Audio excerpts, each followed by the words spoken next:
प्रदेश में अब तक 26 लाख से अधिक प्रधानमंत्री आवास स्वीकृत किए जा चुके हैं। लोगों को आवास उपलब्ध कराने का यह काम हम मिशन मोड पर कर रहे हैं। मुझे आपको यह बताते हुए बहुत खुशी हो रही है कि हर दिन लगभग 2000 आवास प्रदेश में बनाए जा रहे हैं। यह गति पूरे देश में सबसे अधिक है। आप सभी छत्तीसगढ़ में हो रही आवास क्रांति के गवाह हैं। खप्पर वाली छतें अब बीते दिनों की बात हो गई। अब हर घर पक्का और बुनियादी सुविधा से युक्त है, जहां जल जीवन मिशन से शुद्ध जल मिल रहा है। राज्य स्थापना से पूर्व प्रदेश के लोगों को घंटों पावर कट का सामना करना पड़ता था। विद्युत उत्पादन के मामले में हम देश में अभी दूसरे नंबर पर हैं और पहले नंबर की ओर तेजी से अग्रसर हैं। आज प्रदेश के बीपीएल परिवारों को एकल बत्ती योजना के तहत निःशुल्क बिजली तथा शेष परिवारों को 24 घंटे रियायती दरों पर बिजली मिल रही है। एनर्जी सेक्टर में हम विकसित भारत और विकसित छत्तीसगढ़ की जरूरतों के अनुरूप कार्य कर रहे हैं। इसी क्रम में प्रधानमंत्री जी ने सीपत में 9,790 करोड़ रुपए के सुपर थर्मल पावर प्रोजेक्ट की आधारशिला रखी है। डबल इंजन की सरकार का फोकस शून्य कार्बन उत्सर्जन लक्ष्य को लेकर है और इसी के अनुरूप कोरिया, सरगुजा, बलरामपुर जैसे जिलों में सिटी गैस डिस्ट्रीब्यूशन पाइपलाइन पर काम कर रहे हैं। प्रधानमंत्री सौर घर मुफ्त बिजली योजना में केंद्र सरकार के साथ राज्य सरकार की सब्सिडी भी मिल रही है, जिसके चलते बड़ी संख्या में लोगों ने अक्षय ऊर्जा के लिए रजिस्ट्रेशन कराया है। हमने गेल से भी एमओयू किया है, जिसके तहत गैस आधारित उर्वरक परियोजना मुख्य रूप से 12.7 लाख मीट्रिक टन प्रतिवर्ष क्षमता वाले यूरिया उत्पादन प्लांट पर केंद्रित है। नक्सलवाद की वजह से बस्तर में योजनाओं का क्रियान्वयन धीमा रह गया था, लेकिन अब इसने रफ्तार पकड़ ली है। नक्सलवाद ने लोगों को बेघर किया। हम हथियार छोड़ मुख्यधारा में लौटने वाले लोगों को पक्का घर दे रहे हैं। इसके लिए 15,000 आवास हमने स्वीकृत किए हैं। पीएम जनमन योजना के माध्यम से विशेष पिछड़ी जनजाति के लिए हम अब तक 33,217 आवास स्वीकृत कर चुके हैं। हमने छत्तीसगढ़ महतारी को संवारने का संकल्प लिया है। छत्तीसगढ़ महतारी को गढ़ने में, संवारने में सबसे ज्यादा भूमिका हमारी माता बहनों की है। मुझे खुशी है कि महिलाओं के सम्मान का पूरा ध्यान रखते हुए हमारी सरकार महतारी बंधन योजना के माध्यम से करीब 70 लाख महिलाओं को प्रति माह 1,000 रुपये की सम्मान राशि प्रदान कर रही है। अब तक 23 किस्तों में 14,948 करोड़ रुपए की राशि माता बहनों के खाता में भेज चुके हैं। प्रधानमंत्री जी ने अगले 10 सालों में देश को मैकाले की मानसिकता से पूरी तरह से मुक्त करने का लक्ष्य रखा है। भारत एक समय विश्व गुरु रहा, लेकिन मैकाले की मानसिकता ने समाज पर ऐसा असर डाला कि लोग हर विचार को पश्चिमी नजरिए से देखने लगे और अपनी भारतीय संस्कृति के आदर्शों को भूलते गए। इस मानसिकता को भारतीय मूल्यों से युक्त शिक्षा से बदला जा सकता है। जब हमने सरकार का कामकाज संभाला तो हमारे सामने एक बड़ी चुनौती शिक्षा को लेकर ही थी। यह 2 कारणों से थी। पहला तो जो ऑनलाइन क्लासेस हुई उनसे बच्चों को काफी लर्निंग लॉस हुआ। बच्चों को पढ़ने लिखने और गणित की सामान्य क्रियाएं करने में भी परेशानी होती थी। इस लर्निंग लॉस को ठीक करना बड़ी चुनौती थी। इस पर हमने विशेष रूप से मेहनत की। दूसरी इससे भी बड़ी समस्या दूरस्थ एवं ग्रामीण क्षेत्रों में शिक्षकों की कमी की थी। 453 ऐसे स्कूल थे जहां एक भी शिक्षक नहीं थे और 1428 स्कूल केवल एक शिक्षक के भरोसे चल रहे थे, जबकि राष्ट्रीय छात्र शिक्षक अनुपात की तुलना में हमारे प्रदेश में इसका अनुपात बहुत ही अच्छा है। हमने युक्तियुक्तकरण के माध्यम से शहरों के अतिशय शिक्षकों कि ग्रामीण क्षेत्रों में पदस्थापना की और इस तरह से यह समस्या दूर हुई। अब जब मैं ग्रामीण क्षेत्रों में जाता हूं, लोग बहुत खुशी से बताते हैं कि उनके स्कूल में शिक्षक पहुंच गए हैं, स्कूल में बढ़िया पढ़ाई हो रही है। राष्ट्रीय शिक्षा नीति लागू होने के बाद बच्चे स्थानीय भाषाओं में पढ़ रहे हैं, इससे उन्हें सीखने में काफी आसानी हो रही है। हमने स्कूलों में IT आधारित मॉनिटरिंग को विद्या समीक्षा केंद्र के माध्यम से लागू किया है। हम राज्य में 9,000 स्मार्ट क्लास आरंभ करने जा रहे हैं और 22,000 कंप्यूटर लगवाएंगे। हाल ही में राष्ट्रीय स्तर पर परख सर्वेक्षण हुआ। सर्वेक्षण में राज्य की स्थिति बेहतर हुई है। इसका श्रेय मैं सभी शिक्षकों को देना चाहूंगा। उच्च शिक्षा में भी हमने राष्ट्रीय शिक्षा नीति को लागू किया है। पिछले महीने हमने कबीरधाम में मेडिकल कॉलेज भवन के निर्माण का कार्य शुभारंभ किया है। मुझे लगता है कि छत्तीसगढ़ की रजय जयंती यात्रा को समझना है तो यहाँ मेडिकल शिक्षा के विकास को समझना होगा। पहले यहाँ रायपुर में ही मेडिकल कॉलेज था, अब प्रदेश में 15 मेडिकल कॉलेज स्वीकृत हो चुके हैं।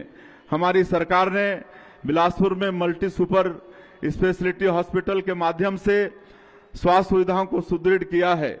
इसके साथ ही कोनी में शासकीय फिजियोथेरेपी कॉलेज के लिए भूमि का चिन्हांकन भी कर लिया गया है। हमने MBBS की पढ़ाई हिंदी में कराने की व्यवस्था आरंभ की है। IIT की तर्ज पर हम राज्य के जसपुर, बस्तर, कबीरधाम, रायपुर और रायगढ़ में प्रौद्योगिकी संस्थाओं का निर्माण करने जा रहे हैं। हमारी युवा आबादी हमारे लिए बड़ी संभावना है। हम राष्ट्रीय स्तर की संस्थाओं को प्रदेश में ला रहे हैं। नवा रायपुर को हम एडू सिटी के रूप में विकसित कर रहे हैं। हम निफ्ट, नाइलिट और फोरेंसिक यूनिवर्सिटी जैसे संस्थान यहां आरंभ कर रहे हैं। युवाओं को पढ़ने लिखने की बेहतर जगह मिल पाए, इसके लिए हम रायपुर के नालंदा परिसर की तर्ज पर 34 नगरीय निकायों में अत्याधुनिक लाइब्रेरी बना रहे हैं। युवाओं के स्किल ट्रेनिंग से लेकर नए जमाने के कोर्सेस आदि की सुविधा देने के लिए सरकार हर संभव प्रयास कर रही है। 160 ITI को हमने 484 करोड़ रुपए की लागत से मॉडल ITI के रूप में उन्नयन किया है। हम पैन IIT संस्था के माध्यम से भी स्किल अपग्रेडेशन के लिए काम कर रहे हैं। नई स्टार्टअप नीति के माध्यम से हमने 50,000 विद्यार्थियों को स्टार्टअप से जोड़ने का लक्ष्य रखा है। हमारे देश ने वर्ष 2036 में ओलंपिक खेलों के लिए दावेदारी की है। देश में खेल अधोसंरचना को मजबूत करने एवं खेलों का शानदार माहौल तैयार करने यह कदम उठाया गया है। ओलंपिक खेलों में छत्तीसगढ़ के खिलाड़ी भी अंतर्राष्ट्रीय स्तर पर अपनी प्रतिभा का प्रदर्शन करें, इसके लिए हम खेल अधोसंरचना को बेहतर बनाने का काम मिशन मोड पर कर रहे हैं। नया रायपुर के सेक्टर 28 में स्पोर्ट्स कॉम्प्लेक्स के लिए 85 करोड़ रुपए का बजट प्रावधान किया गया है। हमारा राज्य जनजातीय बाहुल्य है। तीरंदाजी की कला हमारे जनजातीय क्षेत्र की पहचान रही है। इसे निखारने के लिए हमने राष्ट्रीय आर्चरी एकेडमी की स्थापना हेतु नवा रायपुर में 13 एकड़ जमीन आवंटित की है। खिलाड़ियों को प्रोत्साहित करने हमने ओलंपिक खेलों में पदक विजेताओं के लिए विशेष धनराशि की घोषणा भी की है। खेल प्रतियोगिताएं कभी आसान जगहों में आयोजित नहीं होती। खेल सुकून के वातावरण में खेले जाते हैं। बस्तर में भी ऐसा ही सुकून लौट आया है। बस्तर ओलंपिक के आयोजन के माध्यम से हमने खेल के माध्यम से बस्तर की नई पहचान देश और दुनिया के सामने रखी है। पिछले वर्ष इन खेलों में 1,65,000 लोगों ने हिस्सा लिया था। इस बार 3,92,000 लोगों ने भाग लिया। इस साल हमें खेलो इंडिया ट्राइबल गेम्स की मेजबानी भी मिली है। प्रदेशों में खेलों का परिदृश्य उज्जवल है और हम इसकी बेहतर के लिए निरंतर काम कर रहे हैं। प्रदेश की नई औद्योगिक नीति युवा आबादी के लिए बड़े पैमाने पर रोजगार सृजन की उम्मीदें लेकर आई है। नई नीति के तहत हम सिंगल विंडो सिस्टम और ईज ऑफ डूइंग बिजनेस के तहत निवेश में अनुदान प्रावधान तथा अन्य आकर्षक सुविधाएं निवेशकों को प्रदान कर रहे हैं। नई नीति के तहत हमने मुंबई, दिल्ली, अहमदाबाद और बंगलुरु जैसे महानगरों के साथ ही जापान एवं दक्षिण कोरिया में भी निवेश सम्मेलन किए। जापान में आयोजित होने वाला ओसाका वर्ल्ड एक्सपो उद्यमों के लिए दुनिया के सबसे महत्वपूर्ण आयोजनों में से है। यहां हमने छत्तीसगढ़ की विशेषताओं को दिखाते हुए पवेलियन लगाया और नई औद्योगिक नीति तथा छत्तीसगढ़ की निवेश संभावनाओं के बारे में जानकारी दी। हमने यह सारी जानकारी जापानी भाषा में दी। यह उनके लिए अनूठा अनुभव था। दोनों ही देशों के निवेशकों ने छत्तीसगढ़ में निवेश करने पर रुचि दिखाई है। देश दुनिया से अब तक हमें 7,83,000 करोड़ रुपए के निवेश प्रस्ताव प्राप्त हो चुके हैं। इन पर तेजी से काम किया जा रहा है। हमने स्टेट कैपिटल रीजन का निर्माण किया है और इसके तेज विकास के लिए प्राधिकरण का गठन किया है। व्यवस्थित विकास और फ्यूचर प्लानिंग के चलते यह रीजन देश के सबसे तेजी से बढ़ते औद्योगिक केंद्र तथा ईज ऑफ लिविंग के मामले में देश के अग्रणी शहरों में होगा। यहां हम ग्लोबल कैपेबिलिटी सेंटर स्थापित करने पर भी काम कर रहे हैं ताकि दुनिया भर की बहुराष्ट्रीय कंपनियां यहां से अपना कार्य कर सकें। भविष्य एआई का है। ऊर्जा की अपार उपलब्धता के चलते एआई से जुड़े उपकरणों की धुरी छत्तीसगढ़ से संचालित होंगी। हमने अटल नगर नवा रायपुर में एआई डाटा सेंटर पार्क आरंभ किया है। इसकी लोकेशन भी इसको महत्वपूर्ण बनाती है। यहां से देश के कोने कोने में डाटा सबसे कम समय में पहुंचाया जा सकता है। सेमीकंडक्टर यूनिट पर काम शुरू हो गया है। आईटी हब के साथ ही नवा रायपुर फार्मा हब के रूप में भी उभर रहा है। मेडिसिटी की पूरी तरह विकसित होने पर नवा रायपुर देश के सबसे महत्वपूर्ण मेडिकल हब में से एक होगा। छत्तीसगढ़ देश का दूसरा ऐसा राज्य है जहां जन विश्वास विधेयक लाकर हमने अनेक प्रावधानों को अपराध मुक्त कर दिया है। इससे उद्यमियों और कारोबारियों में उत्साह का माहौल है। नक्सलवाद के दंश ने बस्तर के विकास में काफी बाधा पहुंचाई। अब हमारे सामने बड़ी चुनौती यह है कि मिशन मोड पर विकास कार्य कर बस्तर को विकास की मुख्यधारा में शामिल किया जाए। हमने इसके लिए पूर्व में गंभीर रूप से नक्सल प्रभावित रहे गांवों में नियत नेला नार योजना शुरू की है। 69 सुरक्षा कैंपों के 10 किलोमीटर के दायरे में आने वाले 403 गांवों में इस योजना के तहत शासन के 17 विभागों की भागीदारी से 53 हितग्राही मूलक योजनाओं और 28 सामुदायिक सुविधाओं का क्रियान्वयन किया जा रहा है। जब पहली बार महतारी बंधन योजना के लिए सर्वे हुआ तो गंभीर नक्सल प्रभावित होने की वजह से इन इलाकों की महिलाओं को इस योजनाओं का लाभ नहीं मिल सका था। हमने इस योजना के तहत पुनः सर्वे किया है। अब इन गांवों की माता बहनों को भी इस योजनाओं का लाभ मिल रहा है। बस्तर में अधोसंरचना विकास के लिए जो मेहनत डबल इंजन की सरकार ने की है वैसी मेहनत कभी नहीं हुई। विशाखापट्टनम में गूगल द्वारा $15 बिलियन की लागत से एशिया का सबसे बड़ा डाटा सेंटर हब बनाया जा रहा है। विशाखापट्टनम से छत्तीसगढ़ एक्सप्रेसवे के माध्यम से जुड़ रहा है। यह एक्सप्रेसवे छत्तीसगढ़ की समृद्ध रेखा बनेगा और पोर्ट सिटी के माध्यम से छत्तीसगढ़ के उत्पादों को दुनिया भर में पहुंचाने में मदद करेगा। इंद्रावती और महानदी को जोड़े जाने की पहल बस्तर के विकास में महत्वपूर्ण भूमिका निभाएगी। बस्तर और सरगुजा के अंदरूनी इलाकों में सड़कें बनाने के साथ ही यहां लोगों को पब्लिक ट्रांसपोर्ट उपलब्ध कराने के लिए हमने मुख्यमंत्री बस सेवा योजना आरंभ की। इसका संचालन स्थानीय लोग ही कर रहे हैं। इससे लोगों के समय की काफी बचत हो रही है और शिक्षा स्वास्थ्य जैसी सुविधाओं तक पहुंच आसान हो गई है। हमारे प्रयासों से धरती के स्वर्ग बस्तर में पर्यटक लौट रहे हैं। इस साल नए वर्ष में एशिया का नियाग्रा कहा जाने वाला चित्रकूट जलप्रपात पर्यटकों की संख्या में आए उफान का गवाह भी रहा है। बस्तर की प्राकृतिक सुंदरता और इसकी अद्भुत जनजातीय संस्कृति को देश दुनिया को दिखाने हमने इस वर्ष भी बस्तर पंडुम का आयोजन किया है। स्वदेश दर्शन योजना के तहत हमने कवर्धा में भोरमदेव को शामिल किया और अब यहाँ काशी विश्वनाथ की तरह कॉरिडोर बनने का काम आरंभ हो गया है। हमें इस बात की हार्दिक खुशी है कि बिलासपुर जिले का कोपरा जलाशय छत्तीसगढ़ का पहला रामसर साइट घोषित किया गया है।